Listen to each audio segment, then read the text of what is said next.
Assalamualaikum warahmatullahi wabarakatuh. Baiklah, saya akan membuat video pembelajaran dengan judul Pengembangan dan Pemberdayaan Sumber Daya Manusia.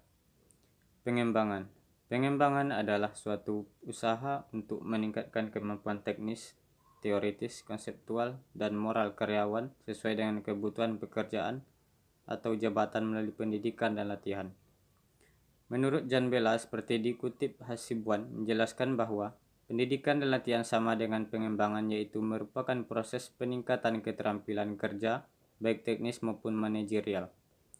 Menurut Gilay dan Stephen menjelaskan bahwa pengembangan sumber daya manusia adalah aktivitas belajar yang diorganisasi dan dirancang dalam suatu organisasi untuk meningkatkan performa dan meningkatkan pribadi guna mencapai tujuan dari peningkatan tugas individu dan organisasi. Tujuan pengembangan karyawan adalah memperbaiki efektivitas karyawan dalam mencapai hasil kerja yang telah ditetapkan.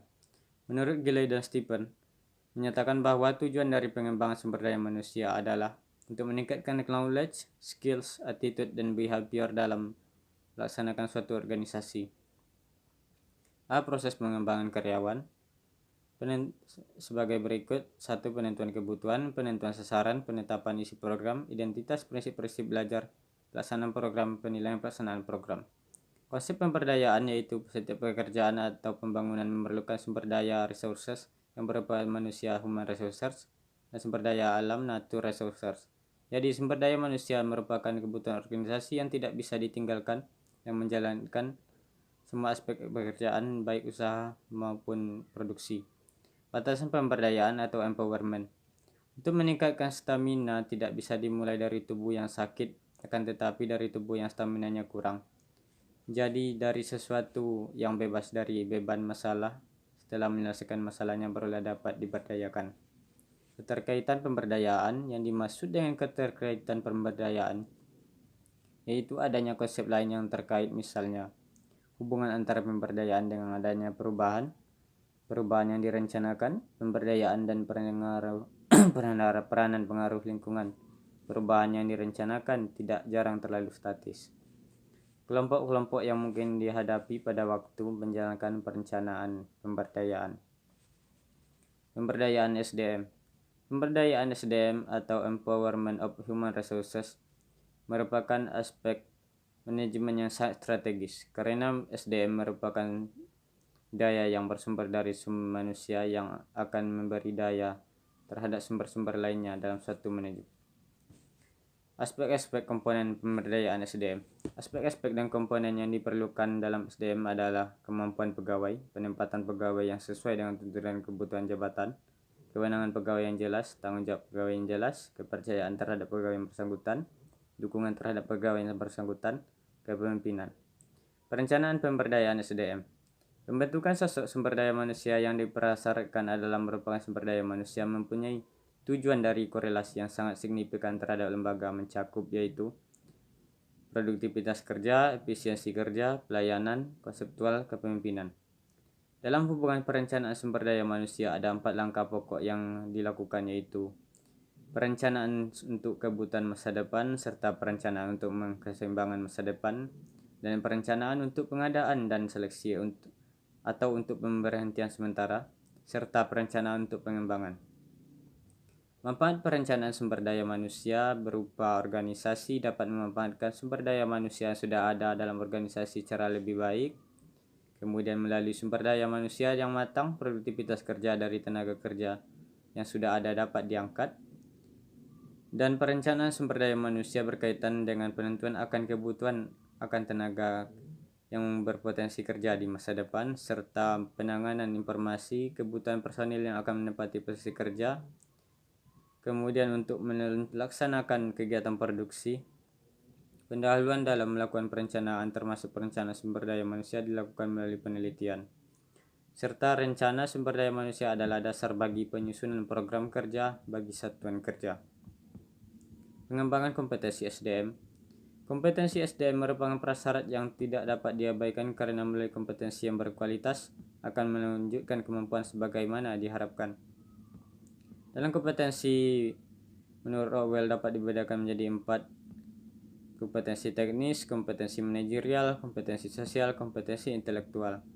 Pada hakikatnya SDM dapat dikelompokkan menjadi dua, yaitu kompetensi umum dan kompetensi khusus. Strategi pemberdayaan SDM. Untuk memahami strategi pemberdayaan dalam bentuk lembaga, yaitu melihat sejauh mana kekuatan dan kelemahan organisasi yang harus diperhitungkan dalam konsep pemberdayaan pegawai diberikan. Strategi dalam sudut pandang bisa diterapkan dalam hal-hal berikut: kreativitas, inovasi, sinergi, dan pertanggungjawaban. Pemberian tanggung jawab. Kapasitas sumber daya manusia. Adanya prinsip lembaga maupun organisasi antara lain dikatakan adanya prinsip pembagian tugas habis dan penempatan orang sesuai dengan kemampuan yang dibutuhkan oleh satuan unit dalam lembaga tersebut. Langkah penting hendaknya dilakukan sebelum pengadaan pegawai rekrutmen adalah menentukan tentang jenis pekerjaan, baik fungsional dan struktur, kualitas pekerjaan, kuantitas yang sesuai kebutuhan, memenuhi atau mengisi kebutuhan jabatan. Cara pemberdayaan sumber daya manusia. 1. Memberi peran. Setiap unit lembaga pasti ada yang ditunjuk sebagai peran dalam melaksanakan pekerjaan yang sesuai dengan tingkat yang ada dalam lembaga tersebut. Dan jangan sampai peran yang diberikan bertentangan dengan kompetensi yang dimiliki dan kemauan jiwa yang dimiliki. Agar bisa teratasi dengan baik diperlukan rancangan beban tugas harus jelas dan pas, mempunyai tujuan peran yang jelas seperti program promosi jabatan dan lainnya, menerapkan manajemen kinerja yang efektif, merancang sesuai dengan kebutuhan, menjelaskan keseluruhan kepada stakeholder, membuat struktur organisasi yang jelas. 2. Membentuk kelompok kerja. Dalam hal ini secara formal maupun non-formal. Formal memang ada kesengajaan untuk dibentuk kelompok kerja, dan non-formal dibentuk hanya kepada personal yang mempunyai kepentingan bersama. Ada beberapa langkah dalam bentuk kelompok. Pertama, storming, yaitu menghimpun pendapat. Kedua, pembentukan diri, yaitu saling mengenali. 3. Norming, yaitu menentukan norma atau aturan. Dan kemudian performing, yaitu menampilkan kegiatan. Bagaimana mengadakan pemberdayaan? Yang pertama, adanya dorongan untuk berani mencoba mengambil bagian dalam pembaruan. Kemudian diberikan tantangan bagi para pelaksana pembaruan untuk bergerak dan termotivasi. Setelah itu diberikan peluang untuk terlibat dan mengambil peran dalam proses pembaruan.